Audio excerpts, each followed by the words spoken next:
Hello, it's the beach bum astrologer again, back on the sands of Lancing. Isn't it gorgeous? Well, it is to me. I'm here today to talk again about the coronavirus problem and the astrology thereof. It's interesting that Boris Johnson's planning to address the nation on the 10th of May to suggest the roadmap out of the current problems. And it's, of course, he does have exquisite timing, I must say, because the next day, on the 11th, Saturn, which is the planet we can most associate with our current lockdown problems, goes retrograde. And although it's still in Aquarius, the fact that it's going to go into reverse does suggest to me that we're not out of the woods just yet. You don't have to be an astrologer to say that, but from an astrological point of view, it's consistent.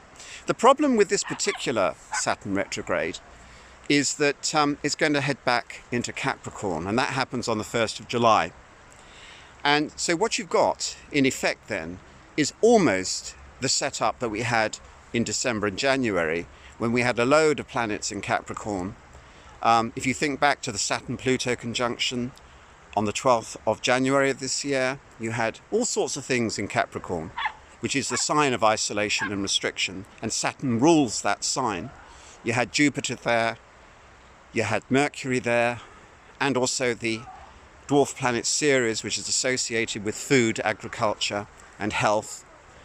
Things are a little bit different from the 1st of July onwards, in the sense that Saturn will not actually merge with Pluto, so it won't be as intense. But you have a virtual setup that shows us that we're not out of this particular problem just yet. I just can see some cyclists behind me. You see, the bikes are everywhere now. It's incredible. I have to do the astrology of cyclists at some point.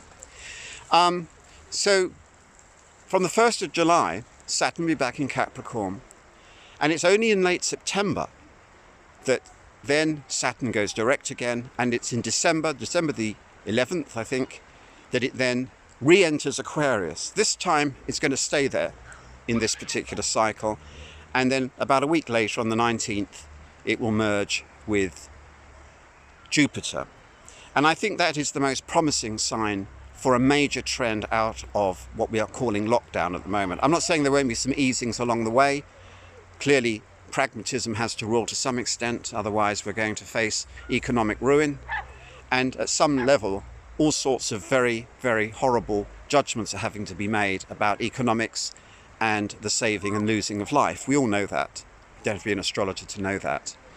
But if you're looking for a major trend, we're looking towards the end of this year as the starting point. Going into 2021, probably bleeding into 2022, it's in that period that we can see the vanquishing of the virus, if you like. How that will manifest, don't ask me. It could be a vaccine, it could be that all these isolation practices are finally suppressing the disease. Who knows what's going to happen?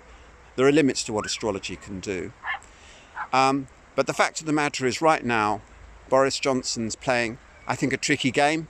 He's got to keep control of the number 10 publicity machine, feeding out information that somehow lockdown is released. Suddenly, that's not going to work. Today, I saw cars all over the place. This locality looked like a normal day. That's crazy. There are a lot of silly people thinking they can just jump back into their old life and it's all going to be great. But I think if you've got an ounce of sense, you'll realise that we've got to take a mid-term view on this and to proceed with extreme caution. Anyway, I hope that what I've said means something to you. And I just love the beach. It's just wonderful. It's just great. Look at these people. Look, I wonder if I can get them on the camera. Look, bikes. Any minute now we'll have submersible bikes. You know, the whole promenade is full of bikes. People, why don't they use their bloody legs? Why don't they walk? Instead of just getting into trolleys and bikes. I hear that everyone's buying bicycles now. Anyway, never mind. Don't listen to me. I'm just an old fart. Lovely talking to you. Thank you. Bye.